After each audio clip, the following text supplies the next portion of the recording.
സർക്കാരുകളിലേക്ക് നടന്ന തെരഞ്ഞെടുപ്പിൽ UDF നേടിയിരിക്കുന്നത്. ഈ വലിയ വിജയം UDFന് സമ്മാനിച്ച കേരളത്തിലെ എല്ലാ വിഭാഗം ജനങ്ങളോടും ഞങ്ങൾക്ക് വലിയ കടപ്പാടുണ്ട്. ഞാൻ അവരോട് ഹൃദയം നിറഞ്ഞ നന്ദി പ്രകാശിപ്പിക്കാൻ ഞാൻ ഈ അവസരം വിനിയോഗിക്കുകയാണ്. തീർച്ചയായും ഈ തെരഞ്ഞെടുപ്പിലെ അജണ്ട ഉണ്ടാക്കിയത് പ്രതിപക്ഷമാണ്.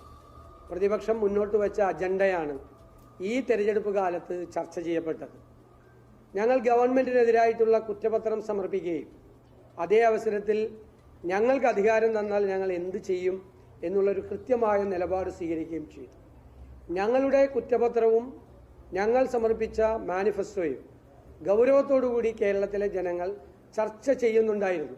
ഞങ്ങൾക്ക് അതിനെക്കുറിച്ചുള്ള കൃത്യമായ ബോധ്യവും കൃത്യമായ ഫീഡ്ബാക്കും ഞങ്ങൾക്കുണ്ടായിരുന്നു. LDFന് കനത്ത പരാജയമാണ് ഈ തെരഞ്ഞെടുപ്പിൽ ഉണ്ടായത്. നിങ്ങൾക്കറിയാം,